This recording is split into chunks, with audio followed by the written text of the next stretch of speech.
Hello fam, welcome to the African Diaspora News channel. Portuguese judge orders a seizure of billionaire Isabel Dos Santos' assets. Angolan billionaire Isabel Dos Santos stands to lose much of the fortune she has assembled over the years, some of it acquired by using profits from Angolan companies to buy assets in Portugal. A ruling earlier this month by Portuguese judge Carlos Alexandre ordered seizure of all of Dos Santos' assets, according to the International Consortium of Investigative Journalists. As of January, Dos Santos owned stakes worth hundreds of millions of dollars each in at least 4 Portuguese companies, including oil and gas firm Gulf and the media firm Nosfor. The Portuguese judge's decision came after Angolan authorities in January charged Dos Santos with embezzlement and money laundering and froze her assets in Angola. Well, Isabel Dos Santos is one of the richest women in the world alive. Let's give you a little background of where her money comes from. Isabel Dos Santos is the eldest daughter of former President José Eduardo Dos Santos. According to Forbes, she is Africa's richest woman with a fortune of $2 billion.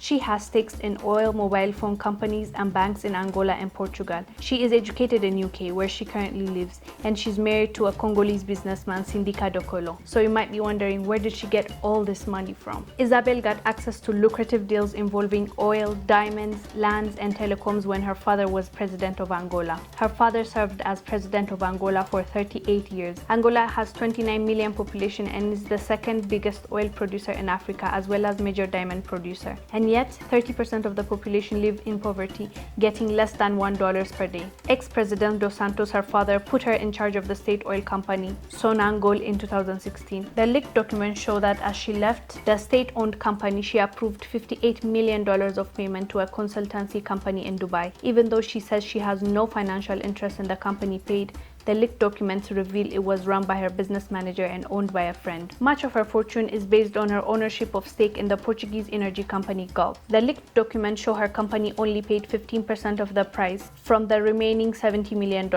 Her stake in Gulf is now worth more than $750 million. Former president also gave her husband the right to buy Angola's raw diamonds. Her husband, Sindika Dokolo, then started a diamond company, which the current Angolan government says the diamonds were sold at a knockdown price and that almost $1 billion may have been lost. The leaked documents also reveal how Isabel bought land from the state and only paid a small upfront fee, again with the help of her father. The land was worth $96 million, but she only paid 5% of that and agreed to invest the rest of 95% in development. She also made big profits from telecom. She acquired a 25% stake in the country's biggest mobile provider. The company got licensed by her father, and the following year she bought her stake. She has gotten $1 billion in dividends by this telecom company, and she has also a stake worth another $1 billion. The leaked documents show she signed off loans from the telecom company to another company she owns. So she was both the lender and borrower. By the way, Isabel has rejected those claims and says they're false, so we have to put that in here as well. So basically why the judge ordered the seizure is because of this.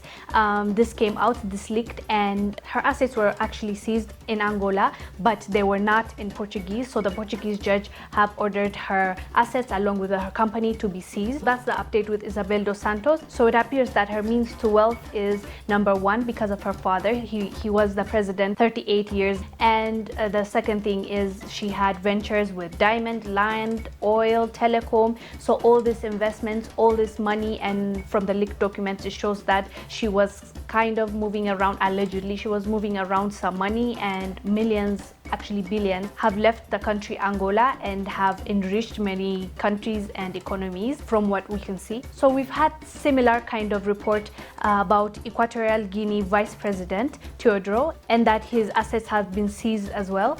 And the question is that money going back to those countries is the important question we need to ask as Africans. Is Equatorial Guinea benefiting from this seizing of assets, money? Okay, you've seized it, Portuguese. Now what happens next is what we really want to know. So anyways, Isabel Dos Santos is now in trouble. We'll keep you updated. I am Wongel Zelalem bringing you this report. I'll see you on the next one.